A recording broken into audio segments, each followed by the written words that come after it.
Charlie Kelsey, Chair of the New London Budget Committee, and calling our meeting this evening to order. We are starting at 6, and as I've always said in previous meetings that I've been privileged to chair, that we will end at 8, regardless of where we are, unless there is the will of the committee and the participants to extend it beyond that. But we have a very full agenda. We are incredibly respectful of your time, and will be as expeditious as possible. I'd like to start by expressing on the behalf of this entire committee our thanks to each organization for what you do to make our communities work. We understand that it is comprised of volunteers largely, and that is not a small commitment. It is a commitment of time, it is a commitment of talent, it is a commitment of effort. And this procedure we go through allows us an opportunity to hear more about your efforts, your obstacles, and your opportunities. And we hope to be able to do that in an appropriate way, but preface it by expressing our thanks and our appreciation. So thank you. So as a matter of procedure for tonight, our first presentation budget will be Putnam Kidder with the Recreation Department. And then we will follow that in a sequence that Ashley Seabolt will help direct, just in terms of the order we will go. I have it listed on our agenda, but that's not the specific order we will proceed against. I'd ask if any member attending who is presenting, do you have an urgency to be out of here before you may get called? Meaning you could be last. And if you do have that urgency, I would like to be able to honor it if we can. And not hearing any, I'll rely on Ashley to help guide the sequence. In regard to public comment, if there is a desire on an individual's part to provide comment specific to an organization, I would entertain that at the conclusion of their presentation and the committee's inquiry, if there is any, rather than hold all public comment to the end, because I want it to be relevant to, as I'm sure you all do, to your specific organization and request. With that, I'd like to proceed with a little administrative item, which is our consent agenda, and it is to adopt the committee meetings from November 12th. Those meeting minutes were distributed well in advance. They've been edited a couple of times, and unless there is an issue, I'd need a motion to... Excuse me. Yes, Rich. If I might just make one thing, one suggestion. On page 2 of 6, under the fire department budget presentation, the first paragraph, it does say in the fourth line, it says the board fully supports the plan as scrutinized by the board. I would just ask if we could just say the Board of Fire Wards, as opposed, because I just don't want there to be any confusion as to which. The Board of Fire Wards. Yeah, I see it. Okay. Just for clarity, please. Yep. Thank you. Thank you. Okay, so with that change, are there any other changes or questions from the committee relative to the minutes? Having heard none, do I have a motion to accept as amended? As amended. Lou, do I have a second? Second. Thank you, Meg. All in favor? Aye. Aye. Opposed? Passes. Thank you. Putnam, the microphone and our attention is yours. All right. Yep. So I am Putnam Kidder, Recreation Director. Glad to be here this evening. I will try to be as efficient as possible and review my budget for 2027 hitting on some of the areas that are going to be increasing, and then I'm happy to take any and all questions at the end. So my budget for the 2027 is going to be $240,976, increase of a little over $4,000 from 2026. To start talking about waterfront staff wages, I am trying to do my best to balance wages with need and use and weather and schedules and all those things. So I made some recommendations this year to streamline things a little bit as I've seen fit over doing this for the past 5 summers that I feel like will lower some of our staff costs, but also still give us really good coverage as we need to. So my thought is to have the beach attendants, which are the folks who do beach maintenance in the morning, during the day, and then also do the boats, the kayak and paddleboard program, reducing them from 7 days a week to 5 days a week. So that would be, basically they wouldn't be there Monday and Tuesday. I would be helping out with some of the maintenance, and then the lifeguards would be helping out with some of the maintenance of taking care of the beach. But the biggest impact from that, short of reducing our wage costs, would be that we wouldn't have boats available, kayaks and paddleboards available to be rented, to be borrowed on Monday or Tuesday.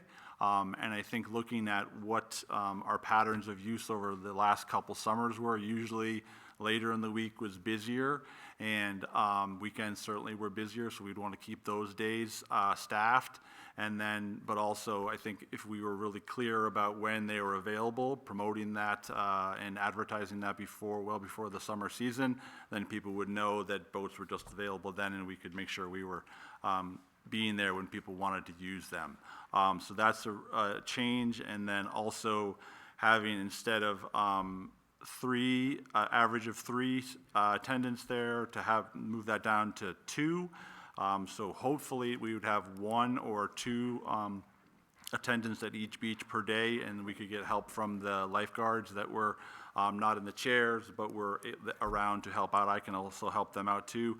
But it is hard when we have attendance at the rate of 2 at each beach, that it's sometimes not enough work for 2 people to be doing, and especially on cloudy days where it's not too busy.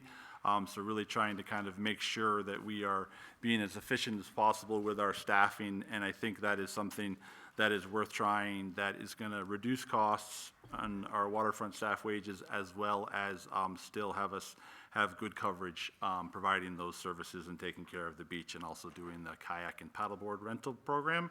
And then the recommendation to have the lifeguards starting on the last day of the Kearsarge School District, which is this year predicted to be January 12th.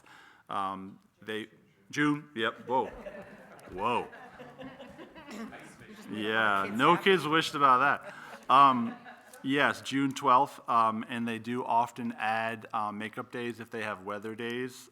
They do the blizzard bags, so that is helpful, but that's projected to be done on June 12th. That is when we, in the past, have kind of started full 7 days, and we do weekends before. In the past, the weekend weather in early June, later May is iffy sometimes, and so is the availability of kids. So my recommendation is to start us 7 days a week, the last day of school, and doing that moving forward. Again, it's reducing our numbers of our staff wages, and also I think not impacting things too much. And we would, as usual, we would be making sure that when the beaches are not staffed, that they were very clearly, there were the signs are out and people knew, and we would, same thing as the change with the beach attendants, we'd be making sure people knew of this new schedule change. But I think that it's worth trying, and I think it's worth a good way to kind of streamline things. And I think that's pretty much it. We wouldn't have any changes. Last year we did raise the rate for our lifeguards. The year before we raised the rate for the beach attendants. I'm not going to do that this year, but certainly moving forward, I would think we would want to be increasing our wages for our lifeguards, for sure, because it's important for us to have folks coming back and us stay competitive with other regional employers. So that is the waterfront staff wages. So we would have a total of $58,940 with a reduction of $6,000 and $6,062 from last year, 2026. Any questions on the waterfront staff wages section? Okay. Nothing on wages, but you're going to want to train them on how to handle the boats being closed, because they'll hear about it. Yeah, It'll yep. hurt them. Yep. You know, it'll be okay. It's okay. Yeah. I want to make sure, but they will hear about it. And you Yeah. need to train a teenager how to deal with an angry adult. Yeah, that's something we talk about frequently, about how to, or the people who have questions. Yep. John's an expert. Yeah, I can help you out. He can help you. Two quick questions, Putnam, from me. On a day when we have inclement weather, do we continue to staff? Do we not staff? Do they get paid and not work? How do you administer that? So as we know, the weather is kind of fickle around here, and that we do our best to account for changing weather. And in the summertime, it's frequent that we'll have storms in the morning or in the afternoon. So we do our best to try to, if I know, maybe we'll open a little bit later or we'll close a little earlier if we know storms are coming through. So we do our best to find the balance between making sure it's staffed, understand that weather changes, because it can be really stormy and then all of a sudden the storm clears out and it's 90 degrees and people, want to swim. So we do our best to try to find that balance. And if we have washout days, which we haven't had, we budget them in, but we haven't had those for the last couple summers because it's been so dry and hot. But if we have washout days, those are days I'll have the kids come in and we'll try to do a couple hours worth of training. We'll review saves, we'll talk about things they're seeing, we'll do things like that. But I really try to make sure that I find the balance between not having them there just twiddling their thumbs when it's rainy, but also making sure that we account for the changing weather and that when the weather does change, we're there to be able to be servicing when people want to go Thanks. after storms. Thank you. It is a little tricky, though, for sure. It's an imperfect science. Are you ready? Can we just ask questions in general, or not? Sure. I mean, I'm going to talk about the other ones, the other areas that we're increasing, and then maybe I'll answer that, and then, okay, yep. And the next increase I'm recommending for this year is under conferences and training. That would be an increase of $3,000 from $6,400 to $9,400. So we have, that has been overspent this year. So we have a gentleman who has been working with us from the beginning, who does our lifeguard training, certification. He oversees the swim lessons program.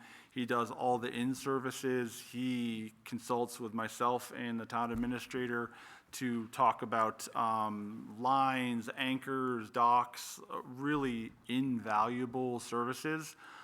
So we contract with him, and then he bills us for in-services, which we do 4 over the course of the summer, and then he also handles the lifeguard certification and recertification. So it is incredible amount of knowledge that he brings and experience. He's been doing this for over 20 years, and I think really benefits us having safe beaches, well-trained guards that know what is expected of them, and it helps me because I don't come from a lifeguarding background. So he is the person who certifies our guards, trains our guards, teaches me an awful lot. And then also, they know that they're gonna have a training in the beginning of the season. They have a skills check to make sure their skills are up to date. They have a training in the middle season and then towards the end of the season. So it's really, really invaluable. It's really great for our swim lessons, because it's the Red Cross, he oversees the swim lessons for us, so it's Red Cross. If we didn't have him, we would be doing it on our own, kind of making it up on our own without able to use the Red Cross kind of name brand, which that's a big help. But yeah, he's been really invaluable. So his fee is increasing for the year.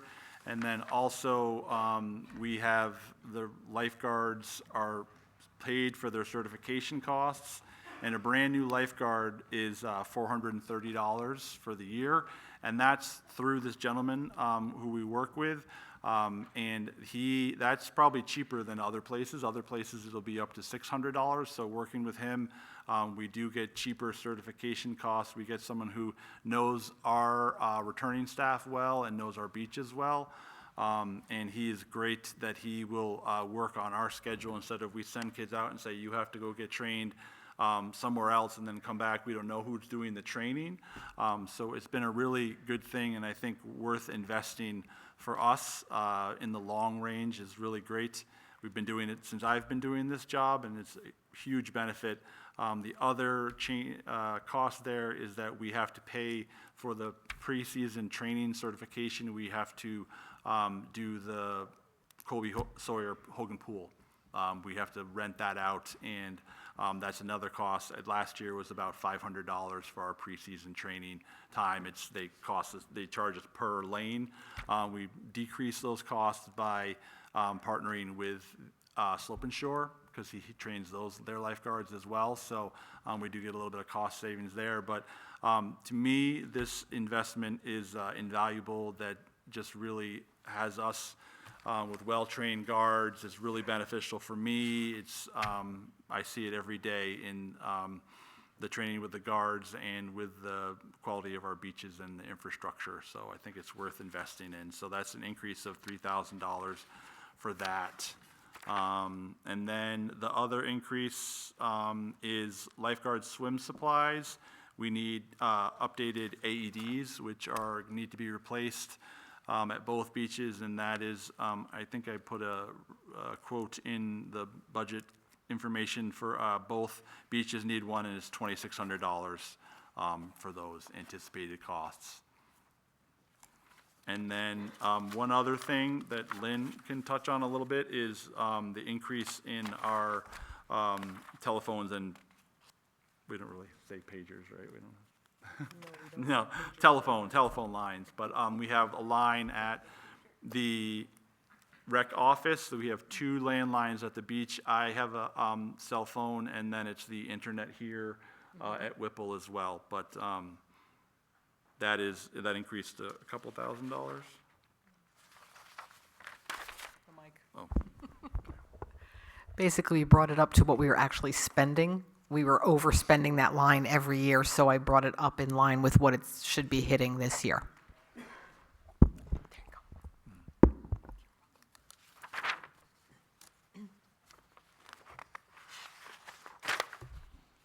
Yep, so that's, I'm happy to answer any other questions people have. Yeah, no, thank you. I love especially the focus on the safety. I mean, we got to keep making those lifeguards, and that's the cost. So I understand that, and AEDs and phones and stuff do not live on in perpetuity, so that's good. The one question, and I might as well, it's like a tradition. The cleaning budget is not usually utilized, and I probably am assuming it's due to staffing or just getting the service there, but also the one feedback, I'm not going to the beaches anyway, but I hear is the bathrooms are closed well into, like past, I think they're closed at, what time do they close or get locked? So the police, they come down and they close it usually at dusk. What? Never mind. Okay. Just never mind. Then I have false information. Carry on. Great Yeah. job. Can we clean them more often? They're cleaned daily. Both beaches are cleaned in the morning, and the Solid. staff will do kind of spot checks, and I check in as necessary if there's anything, during the day for sure. No. Other than that, it's a long time Good job. Nice work, you guys. Thank you. Okay, great, thanks. Perhaps somebody from the ambulance service knows this, or the hospital. Just a tip, Hitchcock used to have a community AED program. You might want to call them and ask. Okay. I don't know if it may have ended. Like so many things, it may have gone away, Okay, but it's worth a check. I will definitely check that, thank you. Other questions? Karen? Yes, I have a question. Thank you. In terms of Parks and Recreation special events, just making note that the cost of related to New London Fire Department and Police Department personnel is $10,000 for haunted happenings. Can you go into some background on that? Has it always been at that level? Has that been a Yep, change? that was what it was when we first decided to have it come back. That was what it was recommended to be at. So that's what the recommendation was. Microphone. As I said, I was also on the Recreation Committee when I believe like Laura Lorio and Janet Kidder and maybe Sicely approached Chief Anderson and requested that the street be shut down for safety purposes. And I personally had 2 children like so close to a Subaru passing that it was a safety issue because we are bucolic and it was already popular. Yes, it's gotten more popular since because of the street closing, but everybody knows we started a candy drive for that reason, to offset the cost to the participants. So it's 2 hours. It's 2 hours, but it's a huge part of the community, and that's where I will, be a proponent. I know it's $10,000, and I don't have trick-or-treaters anymore, but I know it makes like core memories for these children. At least that's what my daughter told me to say if it was brought up. And so there you go, Spence. Yeah, so that in a sense is why. I mean, that was the catalyst. They can tell you why. No, I get it, and I don't doubt that it's, I see the attendance and I see the level of participation. Has there been, but $10,000 for 2 hours is just a lot of money. And just putting it in perspective as we go through these budgets, we go and look at amounts far, below that threshold as well. Have we discussed, or has it been discussed with maybe shrinking the footprint? Because I think it grew in terms of space. No. I was I like the OGs here. It's been the same, and I didn't mean to cut you off. But like the hospital days, the police detail, I've asked before. Like I don't actually maybe want to know how much that. I mean, I do. Obviously, I do want to know, but it's hospital days is a week. It's like 4 days. We're talking 2 hours. So, and the last time we looked into that. There wasn't a clear guideline as to who was footing that bill. So it was kind of a communal effort by the hospital and the police. And it is a nice thing. Just a thought, has it been discussed or considered fundraising to offset some of that cost? Has that been something that's come up? We do fundraise a candy drive, which is where we offset the people who in the trick-or-treating zone. We raise money through donations to buy, this year was about $2,500 worth of candy to hand out to businesses and residents along the path that want it. So we bring back big bags of candy, so then they don't have to spend as much money. We certainly could look into that, and just to clarify for you that the $9,000 to $10,000 was what was recommended, and this year the exact cost for it, for between the fire department, the police department, and Department of Public Works was $5,940. So, and I said that last year when I was here about looking into options. We could get that number exactly to what we spent, but I think that the small amount of wiggle room was given to just kind of think that if if it grew, if we needed more, if the detail rate went up for police and fire. So I think it's good to have, we would never want to be saying, okay, this is what we spent last year, so this is what we're going to budget exactly, because I think we need to adjust, we be able to adjust, have some wiggle room there. So just want to let you know that we don't spend the $10,000 all on Halloween. Okay, so that notation that it is as allocated for haunted happenings is more realistically, you're saying 6,000? So that's what we spent this year, and that the special events will go to other things for sure. It's not like we're not gonna spend it for sure, but, All right, thank you. Other questions for Putnam? I have two. Can you speak to the recreation revolving fund? What that is, what the balance is, how the money gets there? Yep, so the revolving fund is where we get money from events that we take money, if we have programs we take money in for, where we collect fees and things like that, and then we basically take that money out to promote those programs moving forward. So it tries to, several places will have it for recreation, so you can, it doesn't have to be part of the budget particularly, but then it can promote programs moving forward. So basically, we collect money for swim lessons, or we raise money for Strawberry Fest, things like that. That money goes into the rec revolving fund, and then money is spent out of that fund to enhance programs moving forward. Right. Does it have a current balance? I think it's about 30,000, probably a little bit lower. It was about Is it- 6,000 is it started when I started, restricted? so. Is it a restricted use, meaning solely for the purpose of that which you articulated? Or can it be used for capital expense? If, for example, we purchased a new play jungle gym set, and could those monies be used for that purpose or not? And if, The fund is set up, and it's statutory, is that it is for recreation programs. So if you're not doing a program, and programs you can use pretty broadly, the Jack Frost dinner and things like that, but it's not going to be, you're not going to get by with buying a piece of equipment. but a program, would a program, under definition, is a lifeguard training program? Something that, Because we're not taking in funds for that, so we can't expend funds for that. So we take in money for Strawberry Fest, we can expend for Strawberry Fest. We take in money for dance lessons, we can pay the person who's going to do the lessons. So it's an in and out.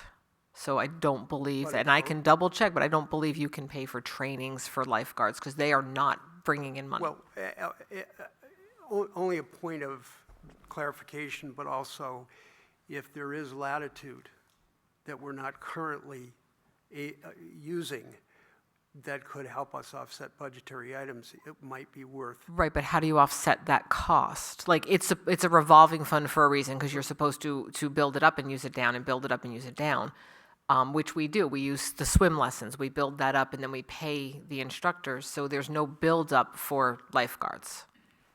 There's nothing that's going to offset the cost of those. I understand. Okay, thank you. Okay. Microphone, please. This is, I've been on here too long, because I know when Scott Blewett was here, we routinely used that for equipment. Replace the docks, chair, he would buy. My records don't have that, but I know we also, because we ran day camps. He would buy So paddle boards, bought Really? a shed. I know. Okay, I can Wait, I look have, into that. actually 'cause have my the things understanding in my is- car. Was that out of a revolving fund or out of a capital reserve fund? It was out of the revolving fund because he felt the need to pay it down every year before he got to the budget committee.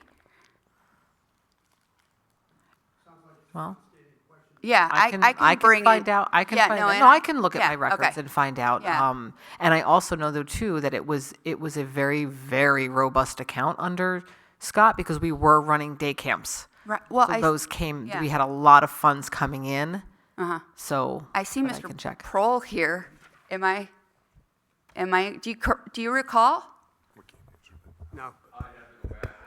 Oh, sorry. I think it's a question we can follow up on. Yeah, sorry. And I think Putnam, unless there's don't mean to shut you off, Lindsay, I just want to keep us moving here. So it's an outstanding question. Lynn, you can follow up with some information for us. A framing of that may be what statutory requirements are there around the expenditure of this money? So like as you're researching it, that's sort of the angle I would look at for you. Yeah. Okay, thank you, Putnam. Appreciate it very much. Thanks, Bud. Ashley, I'll pass it to you to invite our first Absolutely. presenter. We have Beth Hayward from Community Action Programs. Beth was at the same conference I was at today, so I don't know if she is here yet. Scanning, she is not, so she is planning on coming, but I suspect she's on her way up from the conference, which means Bob Brown for Conservation. You are up. Bob Brown, come on down. You and Ace are the next contestants. Thank you. Our budget this year is pretty level. This is a back to normal operation year. By that I mean after 4 years of planning and actually doing the work at the bog, it's done. And as you know, that work was funded privately. So we didn't come and talk to the taxpayers about paying for it. We actually raised a little bit over $200,000, which was an adventure. But it's great. We had a tremendous support group of trail volunteers. And, you know, these are people that would come in and carry lumber into the woods a quarter of a mile. And they actually came back the next week. So that was very surprising. But to that point, Mark Vernon, who heads up our trail crew, has developed a really reliable group of volunteers to do a lot of this heavy work. If we had to pay people to do this, we wouldn't be able to do a fraction of what we do. And those people have stayed with us, and they're now helping on other projects. But for this year, we have a modest, about a 4% increase, and that is largely inflation. As everyone knows, some things are more expensive. We do shop very, very hard for materials. One of our biggest expenses is lumber. And believe me, we get the best deal around, and then some. Very good service, very good quality. Our second biggest expense is intern. We do have a part-time person, Don Bartlett, who is absolutely excellent. He did the bulk of the design and physical work at the bog. He builds trails, he does all the maintenance.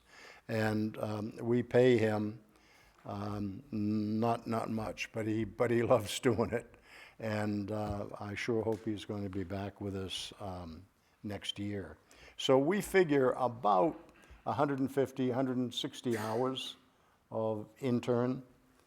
And then the rest of our budget is what's listed is the conservation annual appropriation, which covers the cost of the lumber. There are some other things that we do in there. We support a number of organizations who support us. We're not in the habit of just donating money to a forestry organization or something like that. We're looking more for a partnership. And as an example, we've worked very closely now for almost 10 years with the American Chestnut Foundation, based down in Asheville, North Carolina. There's a Vermont, New Hampshire chapter. Bulk of the people come from Vermont, but there are several in New Hampshire. A lot going on, UNH, but also UVM, the use of a lot of labs and so forth. And we found that they're really interesting people. They are absolutely serious about their mission. But they work hard and they have a good time. And they came down and helped us at one of our sites one day, planted over 25 seedlings. I think we had 18 people. It was a great day. They actually provided us, this has been a little bit of a difficult project because it's hard, as much as growing a tree that's basically gone,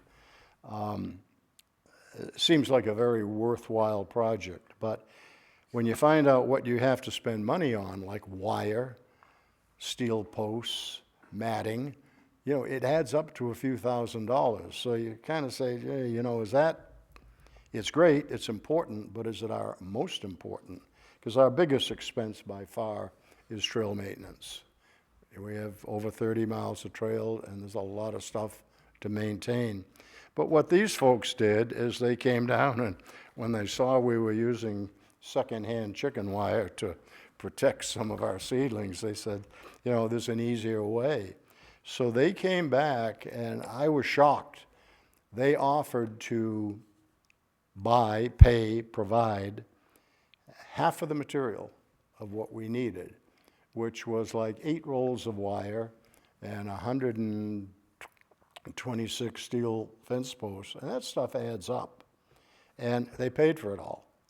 No agreement, no, you know, you had to do this to qualify. And then this year they came back and said, let's do the second half. And they did. They provided us over $4,000 worth of materials. So that's a partner. They're not just looking, plus their membership's only $30, so how can you go wrong? But that's an example of what we're trying to do. You know, we'll help others if they help us, rather than just writing a whole bunch of checks, because we don't have that kind of money. But we now, just quickly on that subject, we have about 120 seedlings in the ground at 3 different locations. And we just put 50 into pots for overwintering. So they're in soil, protected, backfilled with wood chips. We did an experiment with Spring Ledge Farm. They were great. They provided greenhouse space and care for seed nuts, and we have the greatest one-year seedlings that we've ever had, because you can only grow so many on the kitchen windowsill. So this absolutely worked out great. So we're indebted to Greg and the folks down there for helping us. Our biggest project is, as I mentioned, trails, and we're in the process of refurbishing, rebuilding Kidder Cleveland Clough Trail that goes out behind Spring Ledge and the school, and it's a fairly popular trail, but you know, the wood for the most part, that's the older wood, the hemlock and a lot of it, and that's probably good for 10 years at the most. And we're now using the best quality pressure treated that we can get, because that definitely lasts longer. I don't know whether you have any specific questions about anything. Any questions for Bob? Conservation related? Lou?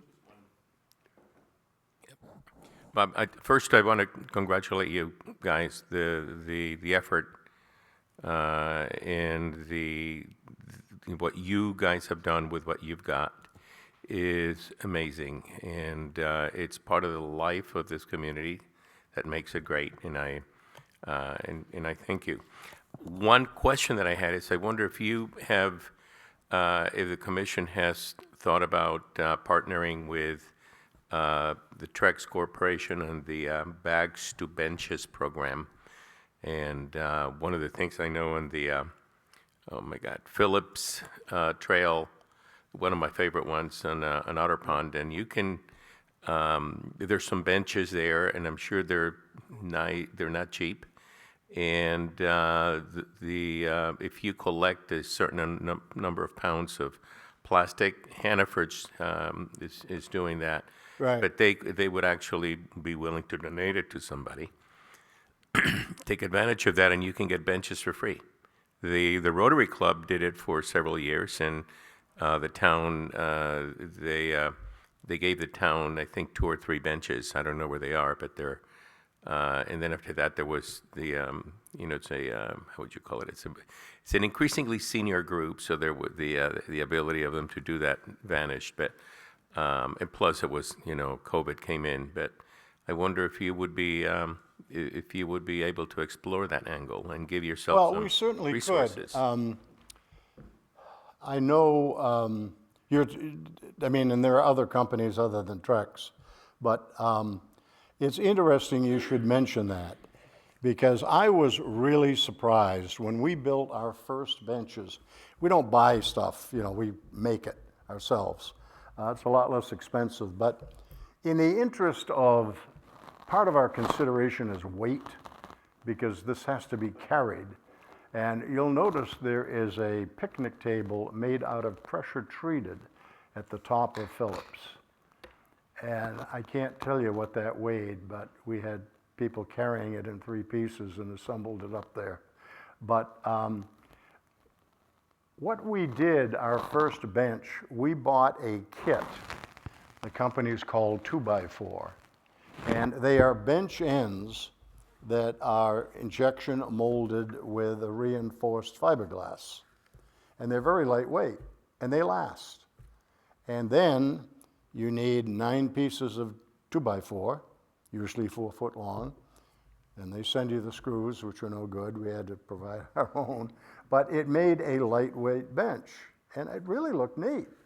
Well, you wouldn't believe some of the feedback. Plastic in the woods? This is a natural area. What are you people thinking? So, we now have a new design, a much more comfortable bench. It's bigger, but it's all made with wood. So, I was surprised, but some people, not everybody feels that way, but, it's certainly better than throwing it in the landfill.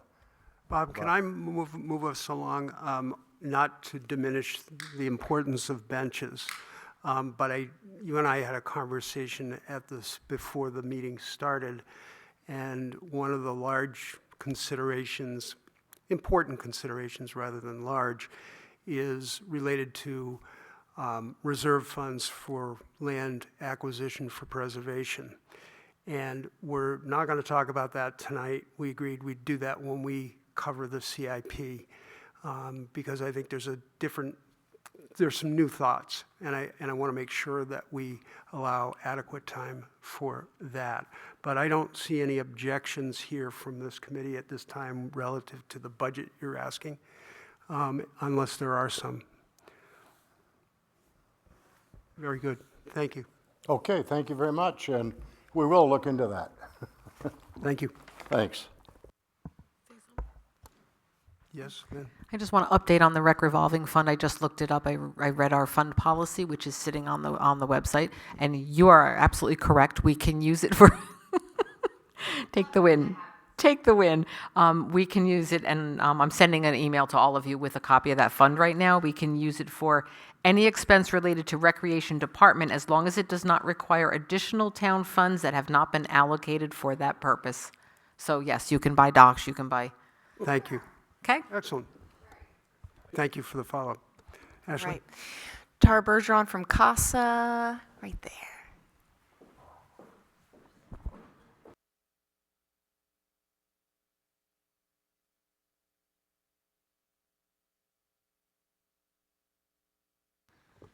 Can you hear me now? Yeah, we got this. It's going to be a good night. Hi, my name is Tara Bergeron. I'm with CASA of New Hampshire. We are very grateful for funding and support from the town of New London. We're again requesting level funding at $2,000. We requested that a couple of years ago as that was the value of a volunteer at the time. That has increased since then, but we've kept our funding the same because we know budget constraints are kind of tight right now. We provide volunteer advocates to speak on the best interest of children in your community. These kids have been through a lot, and our advocates are there during the whole court process to make sure that their voices and needs are heard. What's in their best interest is at the front of every proceeding, and the judge listens to what the CASAs have to say because we're the only one truly in the child's corner.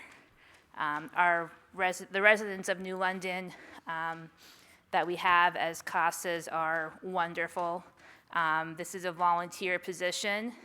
They spend hours of their days, miles driving, writing court reports, meeting with the kiddos, the families, the judges, the foster parents, the teachers. They're meeting everyone involved with the kid, and it takes a lot, but they're happy to do it because at the end of the day, when that case closes, that kiddo has the best chance to thrive thanks to them. Any questions? We applaud what you do. Thank you. Thank you very much. Thank you so much. Thank you. Pleasant Lake Protective Association. Here we go. I'm going to try to get through this without coughing or losing my voice or spreading. I've got my water and my tea. I am Tylee Toy. I am on the board of the Pleasant Lake Protective Association, and I've just been handed the baton from Doug Baxter to take over the Lake Coast program starting next summer. So I'm hoping I can answer any questions you have, but I am new to this role. We are requesting $7,000 as we have in previous summers to help offset the cost of our Lake Coast program, which runs pretty much Memorial Day. This year we extended the program weather dependent for nice weekends after Labor Day up to Indigenous People weekend. And that worked out pretty well as there were still people, we had some nice weekends and people were still using the lake, which was great. We paid out, or I believe it was $21,000 in total employment funds, so it's about a third of that coverage. We've been very fortunate to have the same for employees. Some lakes struggle to find people to step up for the community, and we have an amazing team that we would love to keep in place for years going forward. This is an important preventative step to getting allowing invasive species into Pleasant Lake, which we do not want, and that can be a lot more costly to repair after the fact, or sometimes impossible to remove. I'm trying to think, are there any other questions? Questions?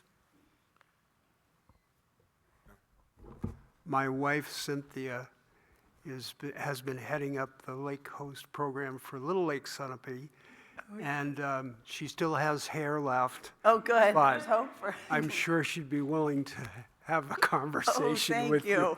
and I'll give her your name with your permission. Yes, absolutely. That would Okay. be great. Thank you. Thank you. Cynthia Kelsey, thank you. Kathy Thomas, Little Lake Sunapee Protective Association. I don't have a whole lot much to add. We have a very similar program to Pleasant Lake. Our total expense for the Lake Coast program this year was $21,000 also, and so your contribution of $7,000 covered a big part of that. The Lake Coast program is just one part of our program, right? But it represents 2/3 of our expenses. And so your funding is crucial to helping us do all the programs that we do to help protect the water quality of the lake. So I don't think I need to add anything more. Any questions? No questions. Comment? I have not been a host. Probably should, and probably my wife will force me if not. But I have in past years questioned her often during our coffee conversations about the value. And so I did go down one morning at 4:30 in the morning to greet a very excited group of fishermen who came for a tournament. And I watched the lake hosts actually doing the job.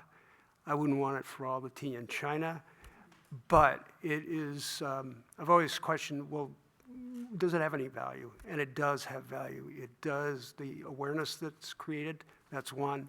There is accountability at the point before a boat enters the lake. And if you have confrontation with somebody around their boat, particularly the professional fishermen and fisherwomen, you'd be surprised. And it's an imperative for us to protect our lakes in this way. And these programs in particular are very beneficial. So, thank you. Thank you for your comments. Yep. Garden Club. Melissa. I'm Melissa Leintz, president of the Garden Club, and we are the oldest and longest club in New London, and an aging group as well. We ask for $1,500 grant every year. We maintain 14 pocket gardens throughout New London, and who doesn't like to see something pretty? We have scholarship money for graduating high school senior. We do library flowers and arrangements at the library, Tracy Library, and at the hospital. And we also have a wildflower program, which has rightfully been renamed the Pollinator Program for the New London third graders. And then, of course, we do our Christmas greens all over the town buildings and a few for our gifts for the elderly. Any questions? Sure. Thanks. I love the garden club, and I would just want to tell you a little story. It'll be really, really quick. I guess at some point Facebook had said, hey, it's your birthday, do you want to raise money? And so I did, and I was like, the garden club? And I did it again last year, and somebody messaged me, and she goes, how dare you advocate for money for the garden club when there's so many other more important things out there? And not to make it about myself, I had just been diagnosed with breast cancer, and I was like, I know, but it's nice, and it makes things pretty and aesthetics, you know, and it shows the care of the community. So that's why I chose it. But when it's your birthday, you can pick whatever you want. And also, you should do that for the local things for fundraising around here. Worked. Yeah. Plants and flowers, they bring a smile. Thank you. Rob for COA.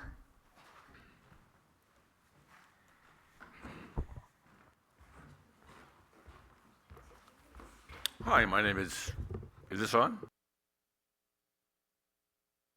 It was on before, it was green. And I'm chairman of the board of the Council on Aging. I know you're all familiar with that organization, and I know time is precious, so if you have any questions, I'd be glad to answer them. Also, we have an excellent representation on our board from New London. We have Patsy Stevenson, Marion Hafner, Bob DeClerico, and I'm forgetting somebody else. Oh, and Jane Hopwood, plus myself. So if you see them or you have any questions, please feel free to, ask them. And you were right about the money, because I remember we used to get that money for anything we needed. Wait a second. I saw Rob Prohl walk in here.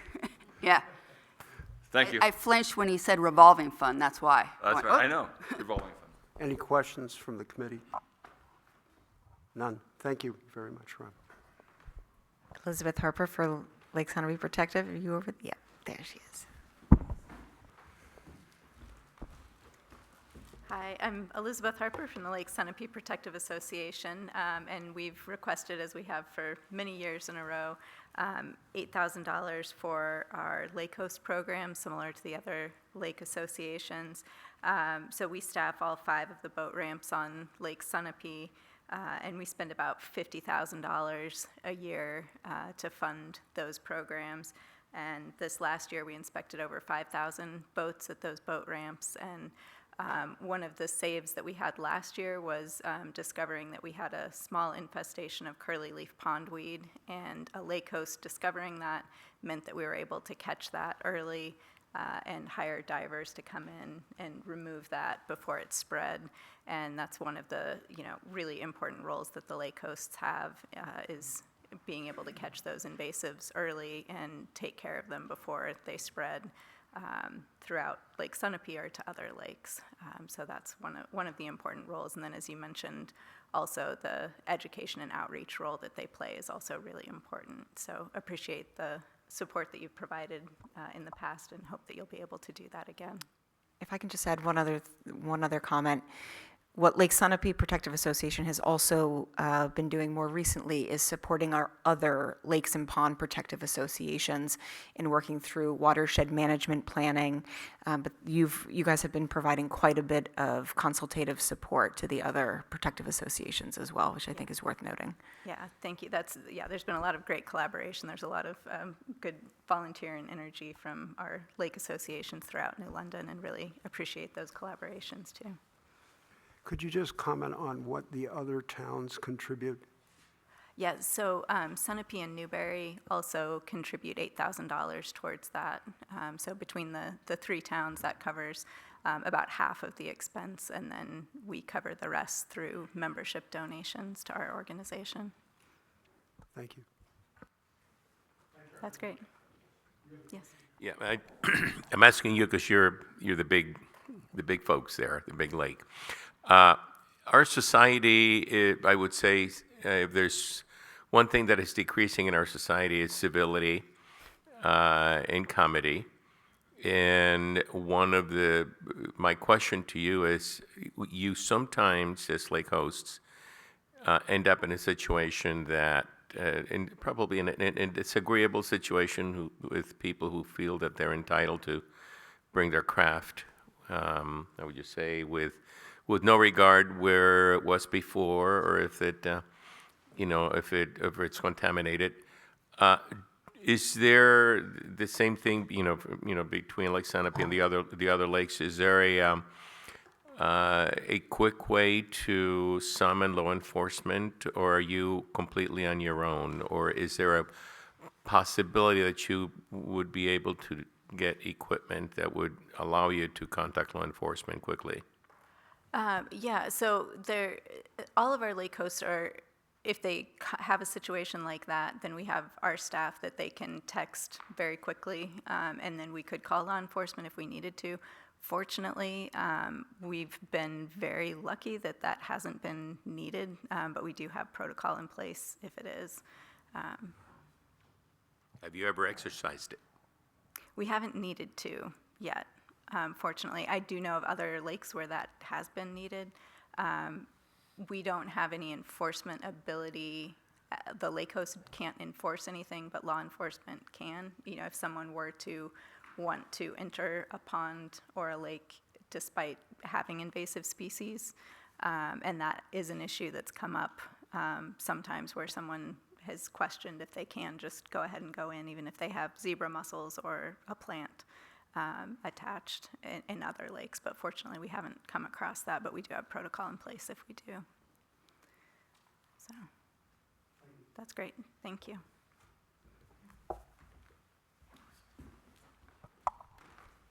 Peter Nichols for Housing.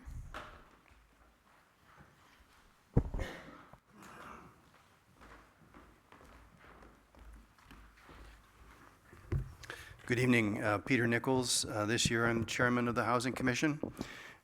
We have been very busy working with our HOP grant given to us over a year ago, about 17 months ago, $100,000 to do planning for our town and trying to address this critical need.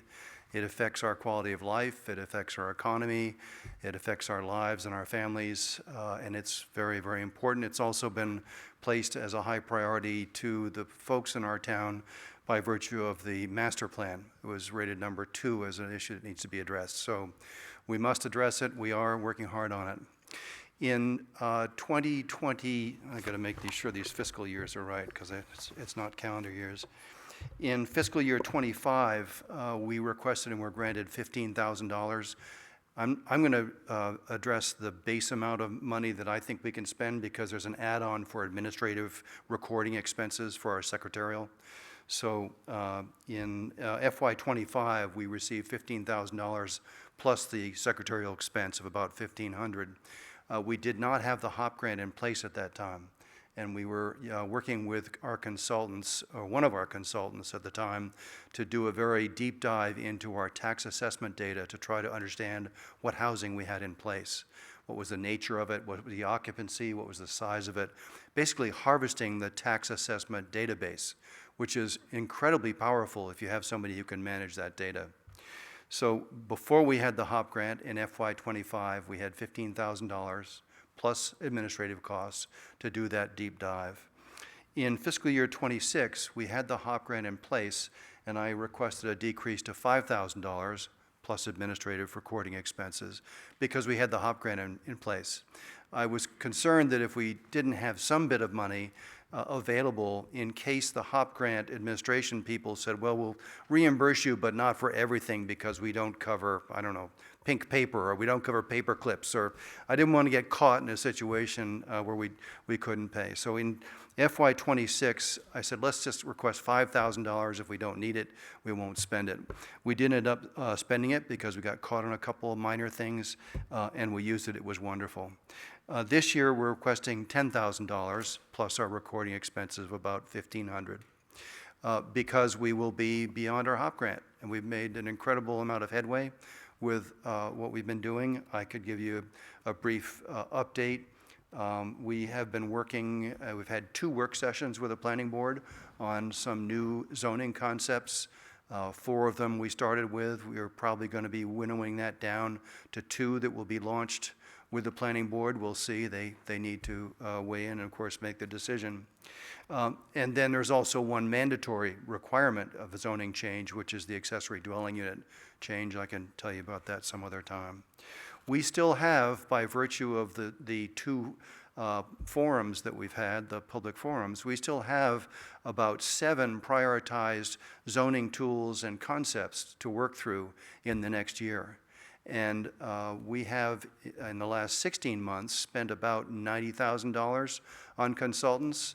The best ones are expensive, and we have really good consultants, but we're going to need something to have them working with us in the next fiscal year. So we won't have 90,000. We're only asking for 10, but we'll use them judiciously, and we now have a prioritized list of what we can use as tools. So we're not starting from scratch.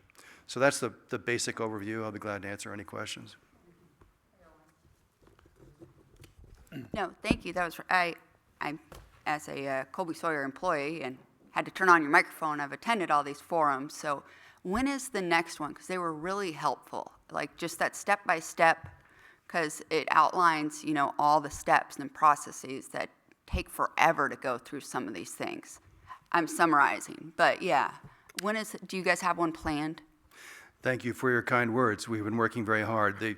The HOP grant had 3 phases. The first one was discovery, which we dove deep into getting an understanding of our demographics and our housing stock and what was the real housing need. What was the size, what was the number, really trying to get a handle on it. The second phase in the second forum was the visioning stage, where in the Colby Sawyer cafeteria, we sat at round tables and looked at a lot of different concepts and talked through some of them and to get a priority of what seemed to be receptive and smart by the people who were attending. The third one that we had most recently, which was here in this room, was the Pathways final stage, in which in that forum we tried to establish different mechanisms that would get us to what was recognized as the prioritized needs. So we have reached the end of our program, and I'm very pleased with where we are and the success that we've had so far. Ultimately, it'll be up to the voters. And so if I could leave one word with you tonight, it would be please encourage your friends and neighbors to come to vote, because the number of people that vote on zoning amendments is about 20% average over the last 5 years, and we need more people determining the future of our town. Truly, thank you. Yeah. Thank you so much for all the work you've done. Thank you, Peter. We're good. Thank you. Thank you. Thank you. Lisa Cohen from New London Hospital.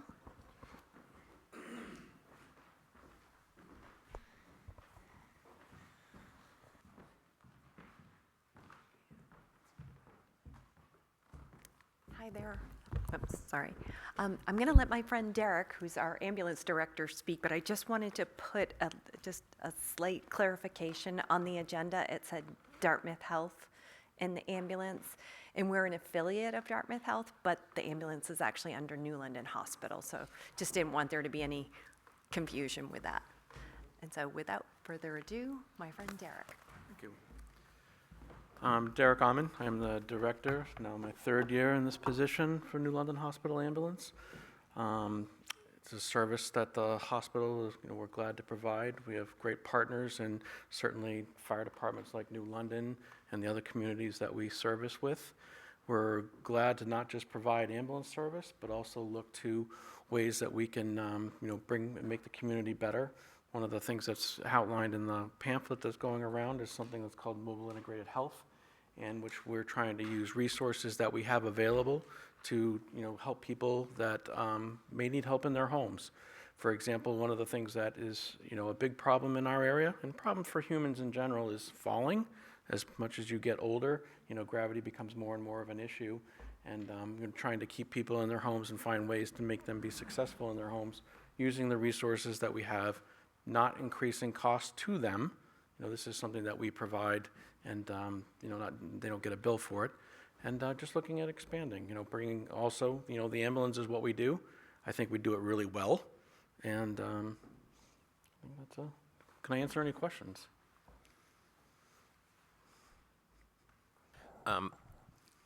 I will start by saying that you were a lifesaver of this community, especially during the COVID pandemic. And I remember when we had to be closely cooperating between New London Hospital, the ambulance service, and the town, because nobody had masks, and it was really dicey. So thank you very much, and hope it continues. My question to you is, if you had dedicated one ambulance to during COVID to transport COVID patients. If we ended up in a situation with another pandemic, do you think you would be able to respond to that quickly? I think that the answer is yes. COVID taught us a lot of things. We also had a short memory because we forgot H1N1, which, came when I was much younger. And I think that that's one of those things that, we could always just try and remember, from the past. I know the hospital continues to work. We have a very good EMS coordinator. His name is Dave Keaveney. And David, and Lou, you know this, works very hard to make sure that we're ready, whether it's for a pandemic, whether it's for a disaster on the highway. It's something that, certainly could happen. And being ready to respond to that, the hospital is committed to. But with the ambulance, would you be able to turn an ambulance into a, into a contagious disease, or, I apologize, I did not understand your question. Yes. So we're ready for that now. So, I've got, and you want to see it, you can come down and see the kits, but basically strip the ambulance out, take, 5 mil plastic with duct tape and, turn the inside of that truck into a, essentially an environment that we can collapse and throw away afterward. So. Derek, can you explain a little or talk a little bit about how many ambulances there are and what the purpose is? Because I know we've got one in Sunapee, but it would be good for folks to hear a little bit about, I think there are 5 or 6 ambulances in total and just where they all are. So the fleet is 5. 5. There. That we don't have 5 deployed. It's always good to have, they're not much different than paramedics in that they're very cranky and require maintenance. So, and I can say that as a recovering paramedic. So we do have 5. We have 3 that we keep at the hospital. One, as you said, is over in Sunapee, and we have one in storage in Croydon. The 4 are always ready to go. The one we have in reserve is, kind of like mothballed for the winter, and we kind of just try and keep our fleet, in good case. So we just kind of rotate the trucks. They're not inexpensive to replace. Lisa would sit here and agree that we're well to the north of $400 and something thousand to replace one, and it's not something. We order one and it'll take 2 years to get. So we have one 24-hour truck here at the hospital, one 24-hour truck over at the Sunapee Fire Station, and a 12-hour truck that is Monday through Friday, again here at the hospital. I would just add that we respond from all locations. So if an emergency happens in New London and the truck's in Sunapee, we would move it. Just a couple of questions, if I might. How many towns does the ambulance service support? 7. And Lisa, it runs it runs a financial loss, and I think it would be helpful for particularly this committee. I've heard the explanation, but would you help us understand the allocation request? Sure. In the context also of it runs an operating loss, but then on a net basis, it works its way out somehow. It does. Could you help us with that? Sure. So it's a really interesting program. I look at it much like a cooperative between the hospital and the 7 towns that we serve. And by doing so, we can bring services to a community that might not be able to have it otherwise. When we have staff, paramedic staff at the hospital, when they're not actively out on a call, they can, and they do, they were there multiple times today. They go up to our emergency department and they act as extra hands. And so they not only help the emergency department staffing, they're keeping their skills sharp. And by virtue of our reimbursement as a critical access hospital, we can get some reimbursement from Medicare for that paramedic time in the emergency room, and we give that back to the P&L. So yes, we absolutely lose money on the service every year, but we are committed to the service. It supports us, it supports our community. So we find ways to cover the losses with other services that may have a better bottom line. I'm not sure if that answers your question or not. Question, please. Sure. Question for me anyways. How did you determine the allocation, the 197,000 coming to New London? Thank you. That's a great question. So we updated our process last year, and what we did was we used 5 years of call data for every town that we service, and we gave a pro rata portion to all 7 towns. So basically based on usage. We use a 5-year average because you may have a year where you have an outlier, you may have a family that may have a lot of needs in 1 year. So the hospital takes as much as we can with a loss, and then we ask for help from the 7 communities that we serve to help offset some of those losses. So New London is our largest user, and so I'm not sure if that answered your question or not. Thank you very much. Absolutely. Hi, thank you. I have a question, and I hope this is okay to just kind of combine something, and this might be, how is the experience and/or are the 7 towns the same one that are covered by the dispatch center? No. No, okay. So, Oh, yeah, microphone. sorry. So the dispatch, New London Dispatch covers, I believe, 5 of the towns that we service. Okay. So obviously New London, Sunapee, Newbury, Sutton, and Wilmot. I think I got them all. I get it. Springfield we cover is covered by Hanover, as is Croydon. Okay, and then if I may, just your opinion, what would be the difference in the calls? So are they routed, one is routed through the 911 system, and then the other one is, well, like where the other dispatch system is in Merrimack, or, I'm sorry, I don't remember where it is, but, All calls in New Hampshire are answered at a single answering point if you dial 911. right. So they get routed from 911 to the dispatch center. So my question is, do you have more or less, or like an average response time, greater or less than for the 911 calls coming into Springfield, if that's not part of our dispatch, than you would an adjacent town to that, or say Sutton then? When I came on board, we had a delay in going to both Springfield and Croydon because they would intake the call there, and then they would then have to call or send the information to New London. So there was a delay, and sometimes a couple minutes, in that call going out. That's a lot.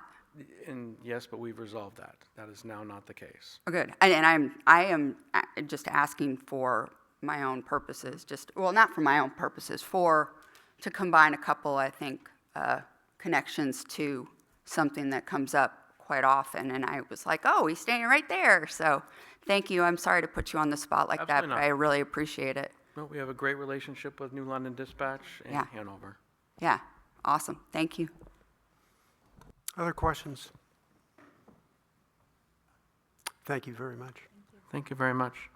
Thank you. Jim from the VNA, I did see him right there.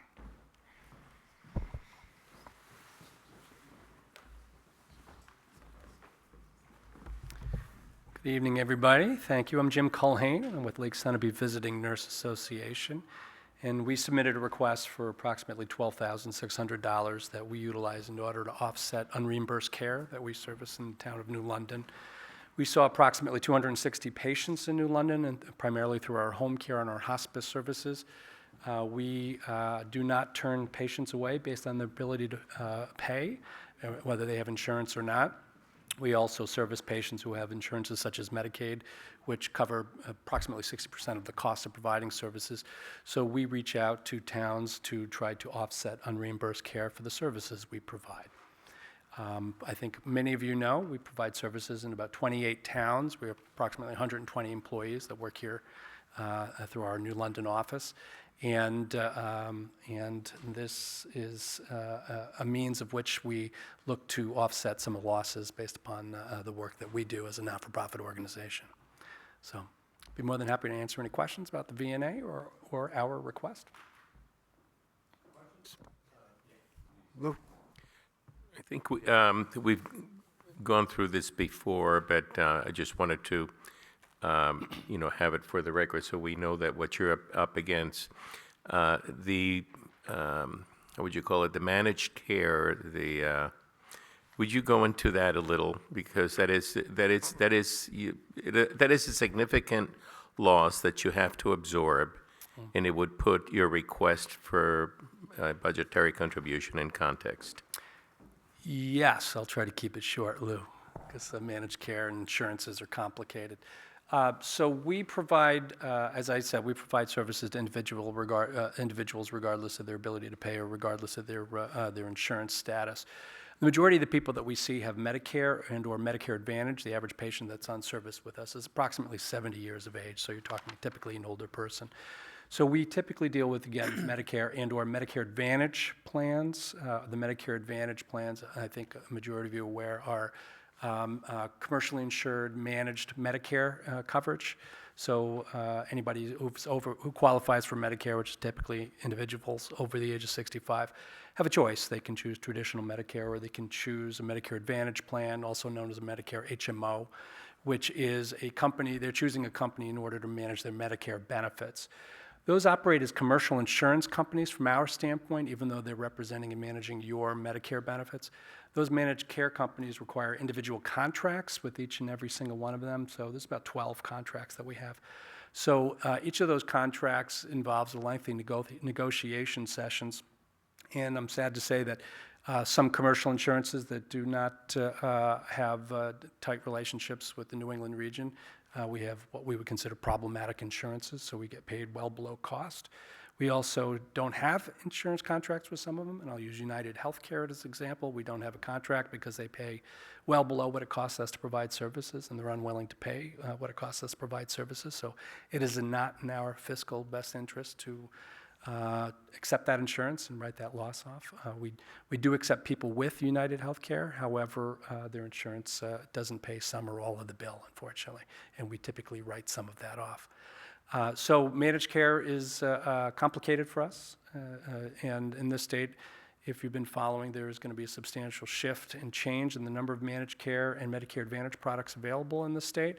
There's substantial consolidation and reductions in this area. There's probably going to be 2 or 3 insurances left after January 1st because the number of insurers for Medicare managed care or for Medicare Advantage products, specifically Anthem, Humana is losing some products. Aetna are leaving the area because they don't feel it's competitive. So it's going to be a bit disruptive to the market, and we will adjust accordingly. Sorry, Lou, that was probably more information than A I ray wanted. of sunshine over. Wow. And I just wanted, for folks to understand that you have to eat that deficit. That's right. And it comes out of your pocket and our pockets. That's correct. So when we do not get paid costs, and it's unfortunate, I think Lisa Cohen must have left because Lisa would have been standing next to me saying comparable things.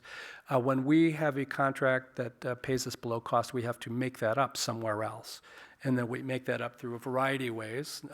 Town donations are some of it, our Renaissance shop, general philanthropy, some grants that we operate. So we have to offset those losses elsewhere.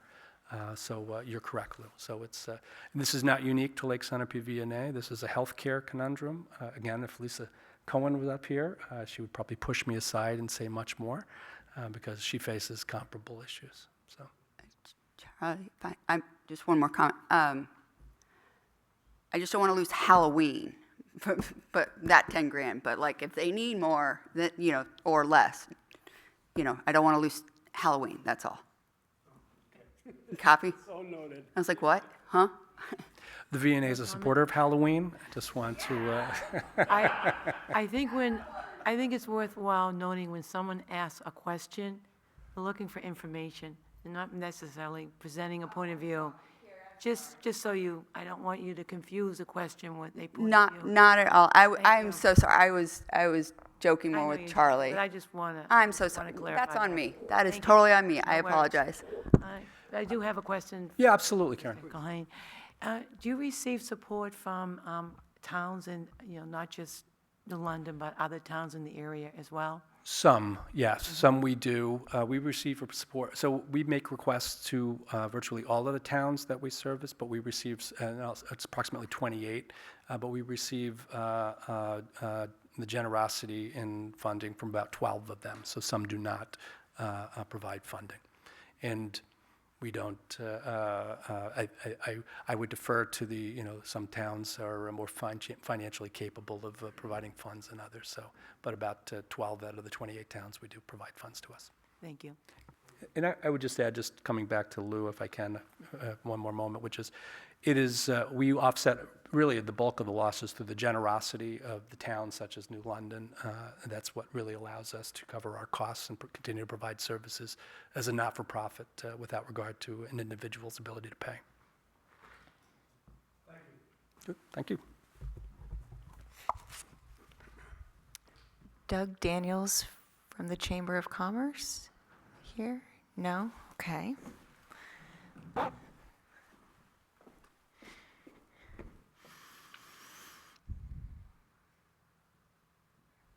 Jamie Hess for Energy.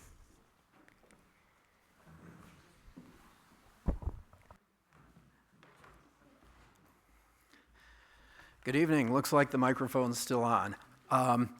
Well, thanks so much for giving me this opportunity. I'm Jamie Hess, Chair of the New London Energy Committee, And I just want to recognize, I believe 6 of my colleagues are here, so we're making up quite a chunk of the audience this evening.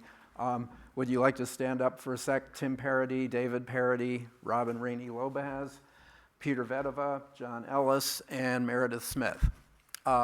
So the Energy Committee kind of oversees 2 separate budgets. There's our operating budget, and then the Energy Projects Capital Reserve Fund.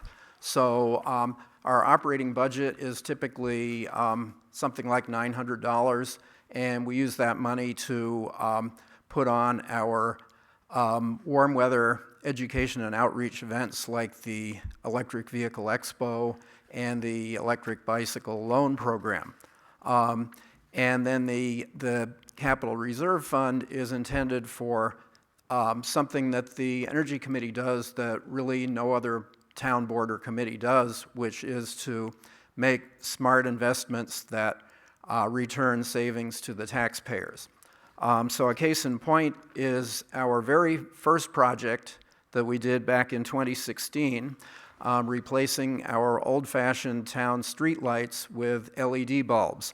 So that project cost a total of $10,000 to install, and in its first year it returned $8,000 in savings. So partway through the second year, the investment had already been recouped, and we've been saving $8,000 a year ever since, and it's now almost 10 years later. Now, there are other projects we do that have no investment cost whatsoever. For example, our first 2 municipal solar arrays, which were installed in 2020, outside investors put up all the money. And those arrays were intended to be a revenue-neutral, break-even project for the town. But since 2020, electric rates have gone up so much that now, 5 years later, we're actually making a profit on every electron we export from those investor-owned arrays, which is pretty cool. So another example with zero investment cost is the Poverty Plains solar project in Werner, and I was at the groundbreaking ceremony for that project earlier today. So again, no outlay on the town's part, just signing a piece of paper. We're going to get a revenue stream of approximately $5,000 in the first year of operation, and that's going to ramp up in future years. Now, one project that did cost money for the town was the new solar panels that you may have seen on the roof of the fire station. And that we felt was a worthwhile investment because it will shave down the fire station's electric bills substantially, plus it will qualify for a federal rebate of almost $20,000. So where do we go from here? To talk about that, I'd like to introduce my colleague, Energy Committee member Peter Vedova, who has served on our committee since 2015, which means he's actually been working on this longer than I have. And it was Peter who did a lot of the work on the LED streetlight replacement project. So, Peter, the floor is yours. Thank you, Jamie. I wanted to point out that Robin also is on our Energy Committee meeting, and she's here as well tonight. Didn't I mention Robin? I thought so. Yeah, she did. Oh, I'm sorry. I thought Special recognition, Rob. Excellent, excellent, excellent. So yeah, we're very excited about the first town-owned solar array on the fire station, and that's huge. That's exciting. We're waiting for Eversource, I believe. We got it today. You got it today? We got it today, so we can Fantastic. flip it on. And Jamie, I just forwarded you that email a little while ago, but we're good to go to flip it on. Wow, fantastic. That's wonderful. So we're looking to, Wait to see that meter spinning. yeah, we're looking to continue those wins and get other solar array projects up as well. And as you all know, they are very expensive to do these projects. So we are formally putting in a request for this year's capital reserve of $150,000. Now, part of this is catch-up from years where we were not funded the full $30,000 that was intended by the town mandate. So part of this is catch-up, But part of this is also, we have a proposal out for the transfer station roof, putting solar panels up there. So we're waiting to hear back. We don't know what the cost of that is exactly, but we think it's going to be somewhere around $50,000. Other things that are being considered is what Jamie had already mentioned, the private investor-owned arrays. We have an opportunity to buy those back and buy them back at a substantially discounted price. The original project cost was somewhere around $500,000. After depreciation, after a couple of years here now, we estimate, we don't know, we would have to go get a fair market appraisal first to get the value, true value, fair market value, to negotiate with the investors on that. But we're thinking it's somewhere around $300,000, maybe less. So again, some of this money could be used toward that purchase, and the great thing about that is this would have a very, I wouldn't say quick return, but we estimate about a 10-year return on that investment if we were to purchase at $300,000 the private investor-owned arrays. We're currently paying about $28,000 a year to them under the purchase price contract. So we would no longer have to pay that $28,000 out of the operating budget towards the electricity costs. And so almost, if you round up to $30,000, you can quickly recoup that $300,000 purchase if that's what the fair market appraisal comes in at. So that's exciting. That's a huge opportunity for the town. We continually look to find these type of opportunities, cost-effective arrays that can pay themselves back.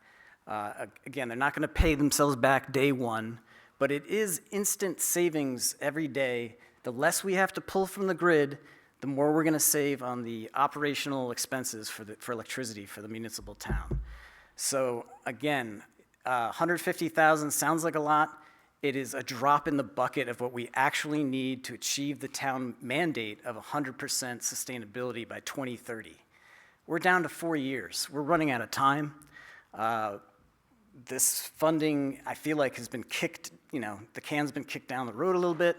Well, here we are, and we've done everything we can to keep the cost and get, the sustainable consumption as much as we can. But at this point, it costs money, and there's just no way around that. $30,000 a year is just not going to cut it for what it takes in 4 years to reach 100% sustainability. The private-owned investor arrays that we have up now is about 40% of our consumption, so we're getting there. The fire station might produce another 5% of our consumption. So in other words, we still got 55% to go. So when we ask for 150,000, it's a meaningful number. And I think with the potential transfer station project, with the potential to recoup money if we do buy the existing arrays, we can make good sound investments for the town going forward here. So I'll leave it there. I know we're all strapped for time, but. Quick question. Just a No, moment. go ahead. Just a moment. Lynn, I don't know if it's to Peter or Lynn, but, so I'm looking at the capital reserve fund. I've got 50,000, not 150,000, so I'm just trying to reconcile numbers. They did not come in front of the select board to request an additional amount be added. So this the is select board has additional amount chosen over the 50,000.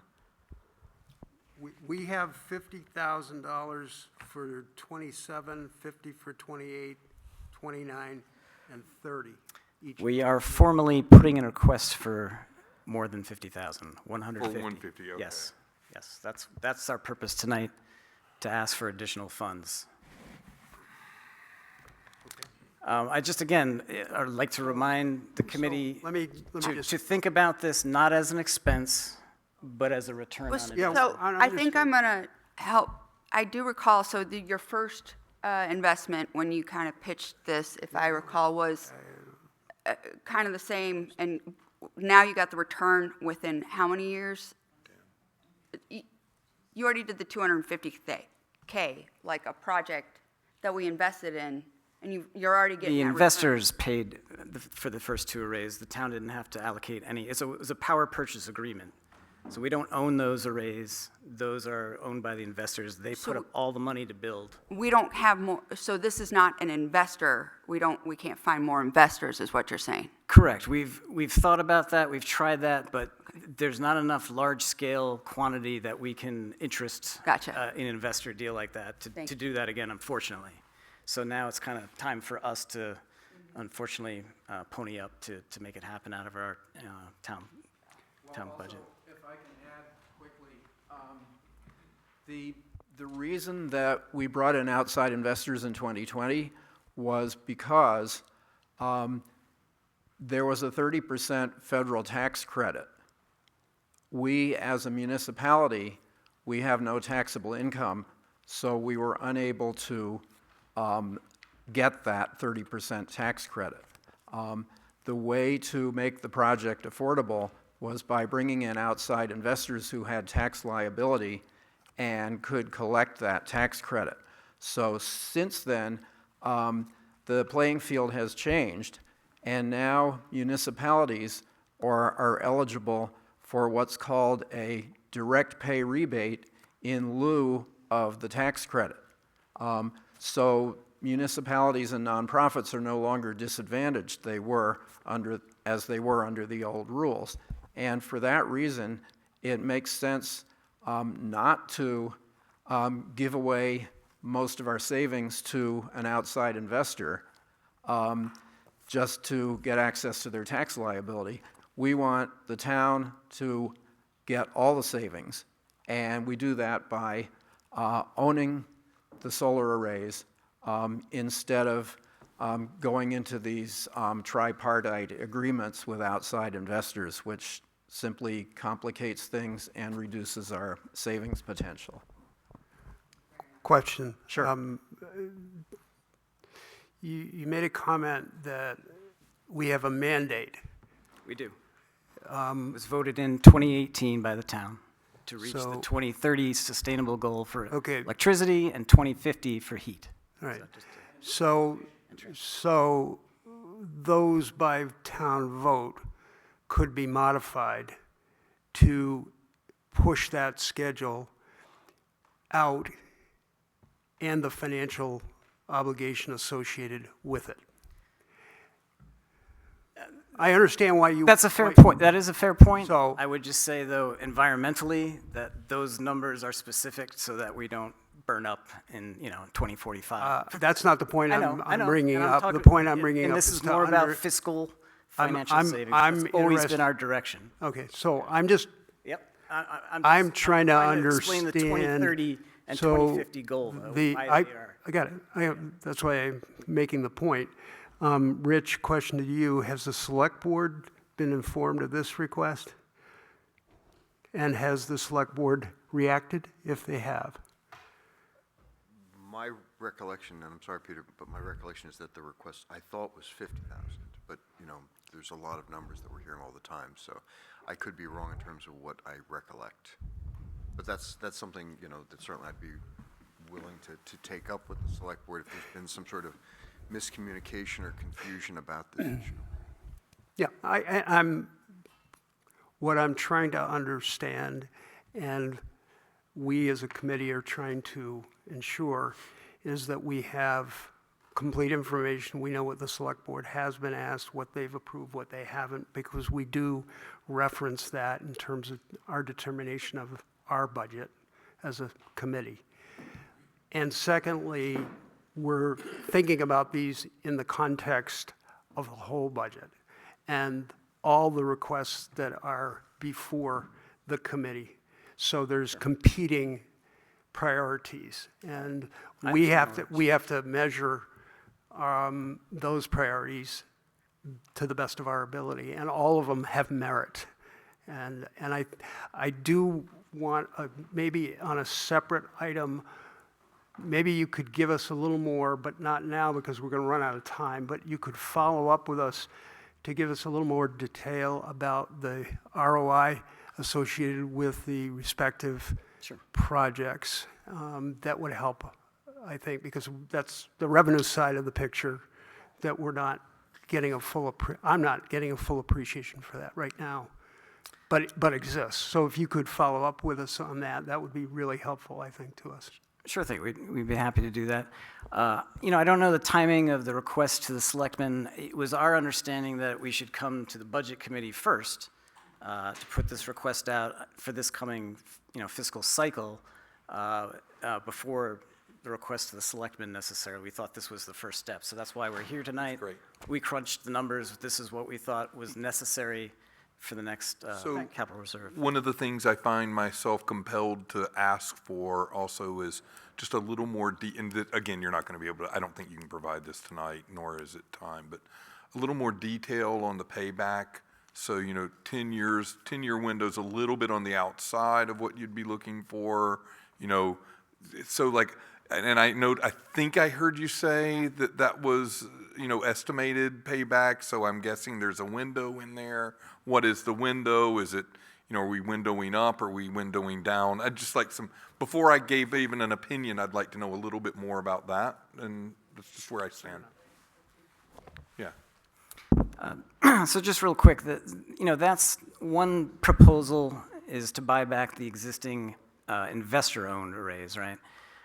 We don't know the hard numbers until we can get a fair market appraised value. So that's really step one. That's something that we're looking to do this year.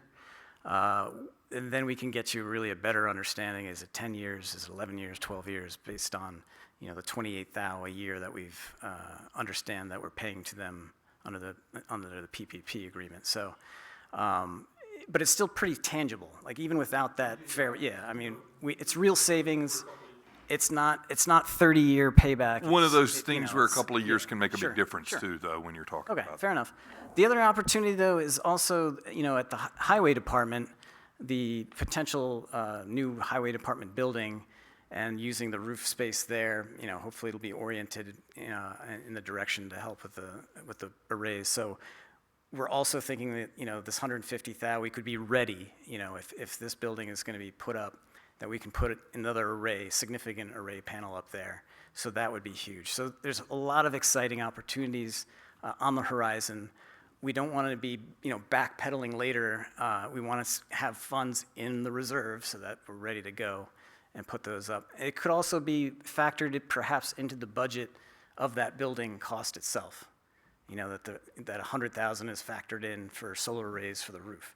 I don't know, which financial mechanism makes the most sense, but I still think this reserve should be funded so that we can act on whether it's the transfer station, whether it's the highway department, whether it's buying back the existing investor arrays. There's plenty of opportunities, but they all cost money, and there's just no way around it. We've done our best to this point not to ask the taxpayers for a bond or for these huge allotments to the reserve fund, but we're at the point where there's no other choice. I mean, that's it. Could you add about the backlog, the fact that we've missed a couple of years, and it might help explain why we're jumping from 30,000 to... Yeah, I alluded to that quickly. So part of the 150,000 was catch-up. So, typically we'd been funded 30,000 a year. There was a year where we got zero at all for the capital reserve. There was another year that was only half or 15. So we're looking to recoup those two underfunded years, and that's part of this $150,000 request, and also have enough money to be able to pull the trigger on this transfer station opportunity. So again, we're not trying to be unreasonable. We're trying to be fiscally responsible. We've done everything to get return, on an investment for the town. We've done everything we can. Yeah, So and that was kind of my point in asking, like. So I'm gonna Okay. defer. I think it will be helpful if you could come back to the committee. I'll work with our agenda to accommodate that so that you can provide us a more comprehensive representation of these projects and how they interrelate to the capital reserve balance and the timing of expenditure that you're looking at. Okay. Is that fair? You okay with that, Jamie? Would that work for you? Yeah. Okay, I'll do that. I want to make sure we do finish the balance of our agenda if we can. And this is a Understood. very important discussion, and I'm sorry, we just got a little bit I appreciate your time. flat-footed here We with the figured this request. was the first step, start with the budget committee and go from there. Understood. Yeah. Yeah, thank you very much. Thank you. Peter, just, Yes. did you get all of the, like, there were a few requests for information in the future. Did you, if you didn't get those down, I don't know, they'll be in the minutes. Make Well, sure we, we'll- you know, we'll a follow couple up. of things, We'll yeah. follow up specifically with what Yeah. our questions are. Great, Okay. thanks. Fair enough, thank you. So the first time we kind of went through this, it didn't cost taxpayers anything. We weren't Correct. spending money and capital. The private investors spent all the money building those arrays. Correct. Okay, one last question, Karen. Yeah, just a quick comment, excuse me. So much has changed since the vote was taken from town meeting, excuse my voice, some years ago. And I think Jamie mentioned it earlier, this evening where you were at the Warner site. In terms of our getting towards sustainability, there's nothing in the warrant, excuse me, in the vote that I recall said it needed to be sourced here. There's now opportunities for, just call it sustainable sources through community power, through the poverty plains. So the town would have access to those sources of energy as well, correct? Jamie, you want to address that question? Okay, yeah, Poverty Plains is a unique and very interesting project, and yet very complicated in terms of financials. So we, the town of New London, will not actually be purchasing any of the electricity from that array. All the electricity will be sold to Eversource by the owners of the array. However, and I'll try to make this brief. Our participation is in what's called a net metering group, and by joining the net metering group, we enable the developer to get paid a higher rate from Eversource for the power that they're selling to Eversource. So by facilitating the developer and allowing them to get paid at a higher rate by Eversource, they're going to, I hate to use the word kickback, but they're going to pass on some of their savings to us as a way of saying thank you. But we're not actually purchasing power from that array. It's wonderful to see it going up there alongside Interstate 89 at mile 15, and very gratifying that the Community Power Coalition has facilitated this agreement and given New London the chance to participate in the net metering group. But strictly speaking, it doesn't bring us any closer to our sustainability goals. So the, our interpretation of the intent of those goals as they were passed by town meeting in 2018 was that we should supply our own renewable electricity, preferably from sources right here in New London, where we're actually purchasing the electricity, not just joining a net metering group. So hope that makes sense. The net metering group's great because we get free money, but it doesn't really make New London more sustainable. Thanks. For clarifying. Next. Thank you. very Messer much. Pond, I believe. Thought you just completely forgot about me. Is this on? No. And deja vu, we're back to the Lake Coast program. Messer Ponds, I don't know how many years we've been doing this actually, but quite a while. And it is, as you know, associated with the Lake Coast program with New Hampshire lakes. We seek $3,900, which is the same as last year. We have a huge cadre of people that, our personal members have clocked in over 325 hours. And we just really need the most important parts covered, which are the weekends and like Labor Day weekend, and that's it. I think that's all we do is we Yeah, yes, it's critical for us to have coverage on weekends and holiday Mondays, such as Memorial Day and through Labor Day. And so that's really all we're requesting for, and it's the same as last year. Any questions from the committee? None. Thank you. Thank you for your patience.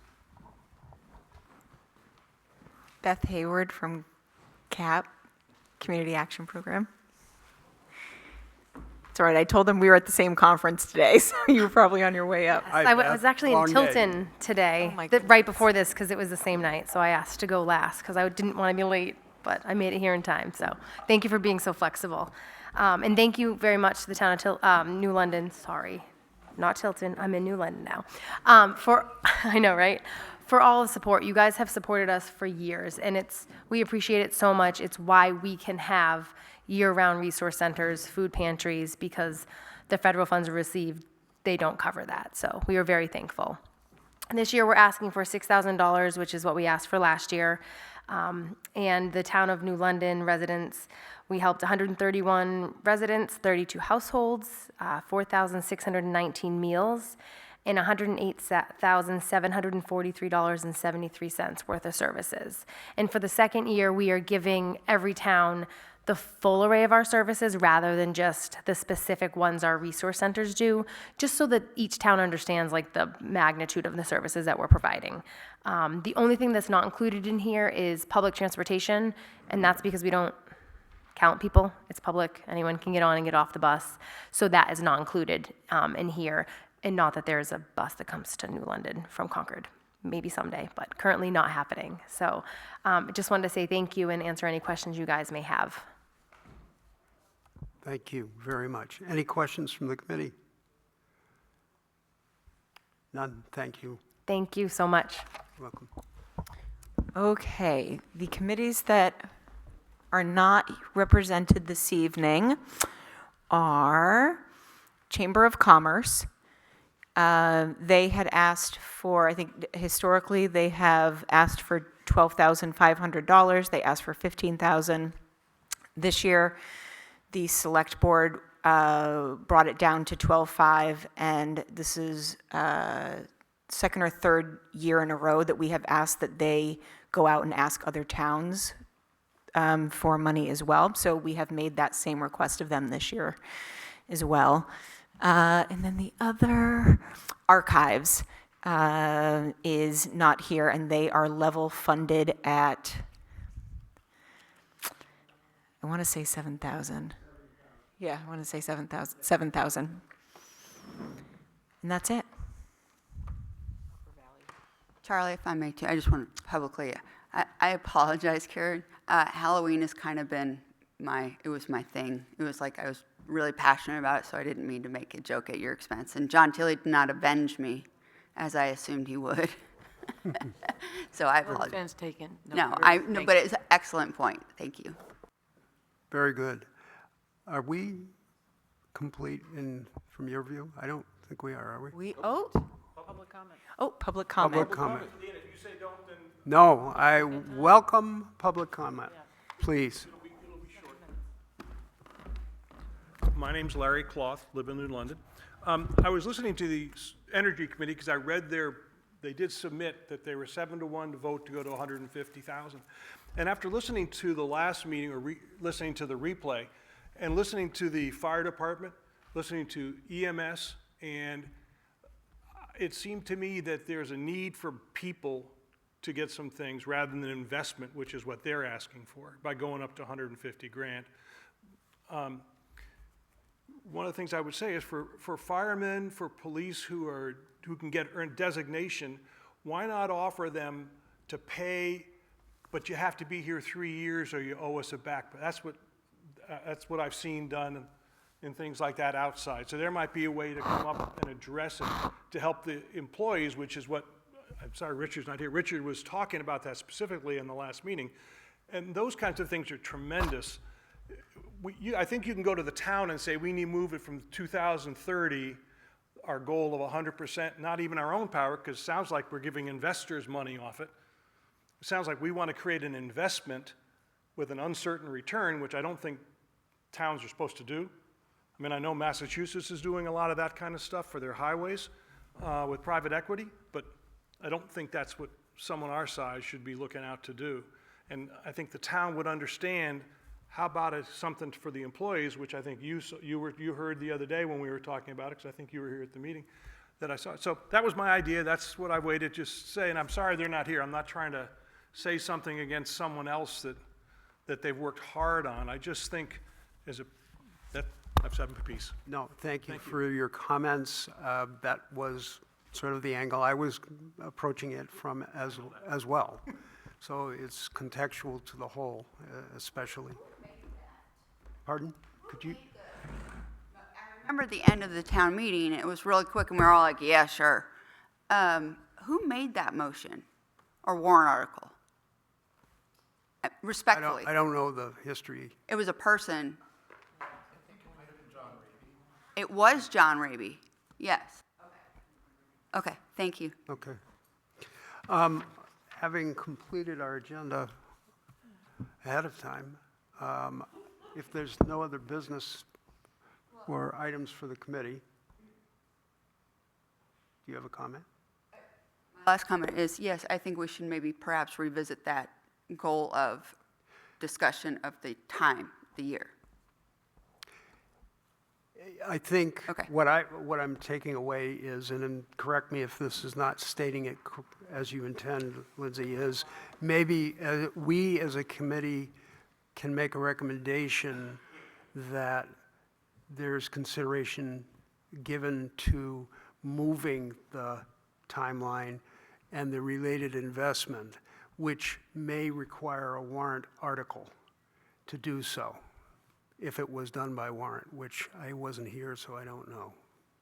So is that fair? Yeah, we're all on the same kind of quest, I think, here. Okay. It'd be interesting to see the exact wording that was. Yeah, that might be helpful.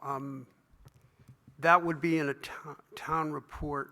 I'm looking for I can Ashley, find it. but. I've seen it. All right, if Karen, would you find it and then distribute it? 2019 Town report. Yeah. Okay. You're looking at me, but I don't know why. No. I'm not looking. Oh, no, John is. John was. No. I think it's in the 2019. It's in the town report. Oh, Would okay. be the actual warrant article pertaining. I wasn't sure what we were talking about. That's what we're She talking helped about. fill me in that we were still Okay. talking about energy. Yeah, okay. All right. I would entertain a motion to adjourn, please. I make a motion to adjourn. Second. All in favor? Aye. Adjourned. Thank you.